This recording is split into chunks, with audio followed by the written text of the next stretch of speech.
नमस्ते। मैं विकास कुमार यादव अही रेजिमेंट के बारे में आज बात कर रहे हैं। नमस्ते दोस्तों, मैं दीपक कुमार यादव। आज हम लोग चर्चा करेंगे अही रेजिमेंट हक है हमारा, इसके बारे में। हम लोग मुजफ्फरपुर बिहार से बिलोंग कर रहे हैं। यदुवंशी अहिर अही रेजिमेंट जो हमारा हक है वो हमें नहीं मिल रहा है, और इसका जो मांग है जोर शोर से चल रहा है।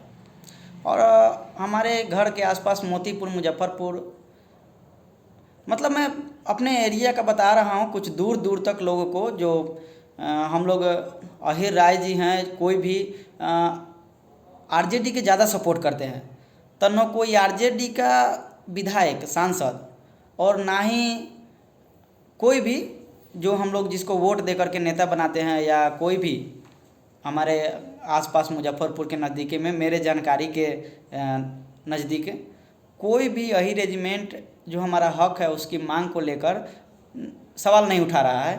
और ना ही जब रोड जाम होती है तो हम लोग छोटे वर्ग के लोग कहीं रोड जाम करते हैं, लेकिन कोई सांसद विधायक इसमें हमारी मदद नहीं करता है। तो आज इस पर हम लोग चर्चा करेंगे, और अही रेजिमेंट में क्या फ़ायदे हैं उसके बारे में भी चर्चा करेंगे। अही रेजिमेंट की मांग उठ रही है। 15 मार्च को सांसद दीपेंद्र सिंह हड्डा ने संसद में इसकी मांग उठाई थी, और कांग्रेस नेता मध्य प्रदेश के अरुण यादव ने भी मांग की है। आखिर सेना में क्यों बार बार अही रेजिमेंट की मांग उठ रही है, आज हम इस वीडियो के माध्यम से समझने की कोशिश करेंगे। फौज थल सेना में सिपाहियों, अफसरों और क्लर्कों की ज़्यादातर भर्तियाँ रिक्रूटमेंट जाति, आधार, धर्म, मजहब, क्षेत्र के आधार पर ही हो रही है, होती आ रही है। सन 1857 संग्राम के बाद अंग्रेज़ों ने सोचा, अगर भारत को गुलाम बनाए रखना है तो एक ऐसी फौज खड़ा करनी होगी जिसकी निष्ठा उनकी जाति धर्म पर हो, न कि भारत के प्रति। और इस दिशा में उन्होंने जाति धर्म आधारित रेजिमेंट बना दी। आज फौज में 3 लड़ने वाली अंग है, जैसे इन्फेंट्री, तोपखाना और टैंक। और तीनों अंगों में इंजीनियर विंग तकरीबन जाति धर्म क्षेत्र के आधार पर हुई है। आगे इसके अही रेजिमेंट के जो फ़ायदे हैं उसके बारे में हम लोग जान लेते हैं। उदाहरण के लिए जैसे देख लीजिए, जैसे गढ़वाल रेजिमेंट है। गढ़वाल रेजिमेंट सिर्फ गढ़वाली ही भर्ती किए जाते हैं। गढ़वाल उत्तराखंड राज्य के एक क्षेत्र है। और डोगरा रेजिमेंट सिर्फ डोगरा भर्ती किए जाते हैं। सिख रेजिमेंट में सिर्फ सिख भर्ती किए जाते हैं। कुमाऊं, मद्रास आदि क्षेत्र आधारित रेजिमेंट है। एक तरह से जाति क्षेत्र धर्म आधारित आरक्षण है। सबसे बड़ा तमाशा यह है, भारतीय संविधान या किसी न्यायालय से इस आरक्षण को कोई मान्यता प्राप्त नहीं है। ये खेल अंग्रेजों ने अपने वफादारों के लिए शुरू किया था। आज़ाद भारत में आज तक चल रहा है। ये ख़त्म इसलिए नहीं हो रहा क्योंकि इस अवैध आरक्षण की मलाई सिर्फ मुट्ठी भर जातियाँ, मतलब मुट्ठी भर जाती है, जैसे मजबूत जातियाँ खा रही है, और संपूर्ण समाज इस हकीकत से अनजान है। अही रेजिमेंट के फ़ायदे: एक रेजिमेंट में करीब 25,000 जवान होते हैं। अगर हमारी रेजिमेंट होगी तो इसमें सिर्फ अहिरों के बच्चों को ही रोज़गार मिलेगा। 2 में कोई भी जवान इससे रिटायर होता है, शहीद हो जाता है, तो उसकी जगह सिर्फ अहिर ही भर्ती होगा। हम लोग की जब रेजिमेंट बन जाएगी, 4500, जैसे ओबीसी में 4500 जातियाँ आती है। अगर एक यादव रिटायर होता है या मर जाता है तो उसकी जगह एक ओबीसी ही आएगा, लेकिन ज़रूरी नहीं कि वो यादव आएगा। लेकिन फौज में जाट के बदले जाट और गढ़वाली के बदले गढ़वाली ही आता है। इन जाति क्षेत्र आधारित रेजिमेंट में क्या ऐसा आरक्षण कभी देखा है? जब भी कोई बहादुरी दिखाई जाएगी, जिसकी रेजिमेंट होगी उसका ही नाम होगा, न कि जैसे हम यादव हैं तो कोई भी यादव का नाम नहीं होगा। अरे सब सूबेदार थोड़ी ना हो जाएंगे। जैसे कोई भी जब कंधे पर इसकी सबसे बड़ी फ़ायदा क्या होगी, जब कंधे पर अहिर लिखा होगा तो पहचान मिलेगी। और जवान कभी भी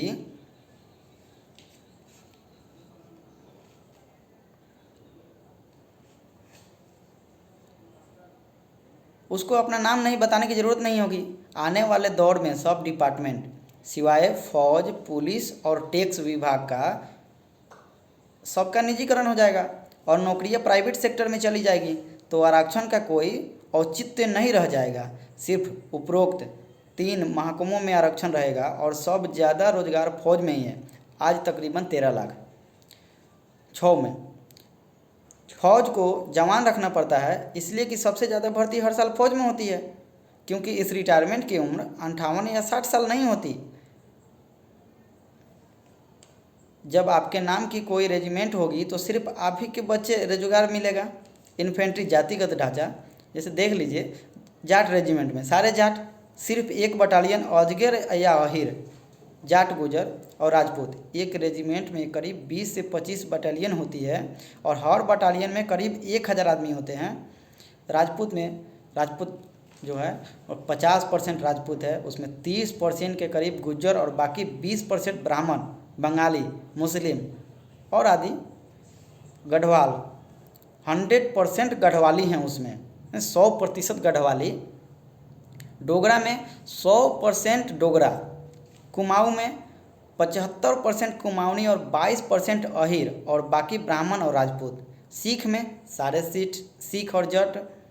गोरखा में सारे गोरखा। मद्रास में सारे दक्षिण भारत के लोग। मराठा में सारे मराठा। पंजाब में सिख और डोगरा मुट्ठी भर कुछ लोग। और बिहार का जो रेजिमेंट है उसमें 50% आदिवासी, 50% बिहारी। नागा का जो है उसमें 75% नागा, 25% कुमाऊनी। लद्दाख में सारे लद्दाखी। जम्मू कश्मीर लाइट इन्फेंट्री में सारे कश्मीरी। जम्मू कश्मीर राइफल्स में सारे कश्मीरी। राजपूताना राइफल्स में 50% राजपूत। जाट 45% जाट और मुट्ठी भर गुज्जर, मुस्लिम, अहिर सब हैं उसमें। उसके बाद आगे आइए, राष्ट्रीय राइफल्स देखिए, सारे जाति आधारित। महार में दलित महार और मुट्ठी भर दूसरी जातियाँ, मतलब जिसकी जो रेजिमेंट होगी उसमें सब वही लोग होंगे, जाति के आधार पर है ना, इसलिए सब एक ही जाति के ज़्यादातर लोगों को उसमें वैकेंसी दिया जाएगा। इंजीनियरिंग ज़्यादातर सिख, मराठा और मुट्ठी भर बाकी जातियाँ। अभी देखिए प्रेसिडेंट का जो बॉडीगार्ड है, राष्ट्रपति के अंगरक्षक, उसमें उसमें अभी तो 3 ही दर्शाया गया है, जैसे जाट, राजपूत और सिख। हमको उसमें चाहिए भी नहीं, हमें किसी की गुलामी नहीं। हालांकि अगर भारत की सरकार है तो उनको हम लोग सुरक्षा देने के लिए हमेशा तत्पर रहते हैं। हम लोग कभी अहीरों के बच्चे जान देने के लिए कभी भी पीछे नहीं हटे हैं और हमेशा अपने लहू बहाते आए हैं। इतिहास गवाह है। तो ये हमारे फ़ायदे हैं कि जब अहिर रेजिमेंट बन जाएगी सेना में तो उसके हमको यही फ़ायदा होगा कि जब भी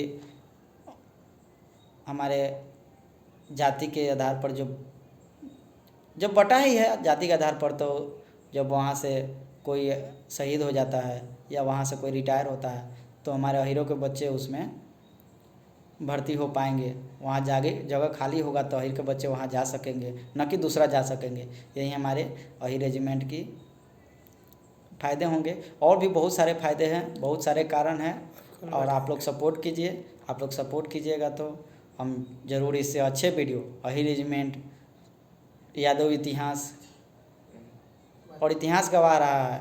कभी हम लोग स्त्री का सम्मान के लिए महाभारत रचाने वाले भगवान श्री कृष्ण, वो भी एक अहीर थे, अभीत थे। और हम लोग भी कभी किसी सम्मान के लिए सर नहीं झुकाते हैं और न झुकाएंगे। आप लोग सपोर्ट कीजिए, हम इससे अच्छा वीडियो लेकर आएंगे। अगर यूट्यूब पर देख रहे हैं तो विकास यादव ऑफिशियल, दीपक यादव ऑफिशियल, आप लोग यूट्यूब खोल के देख सकते हैं। अगर फेसबुक पेज पे देख रहे हैं तो Vikas Yadav official, Deepak entertainment blogs. Thank you. नमस्ते।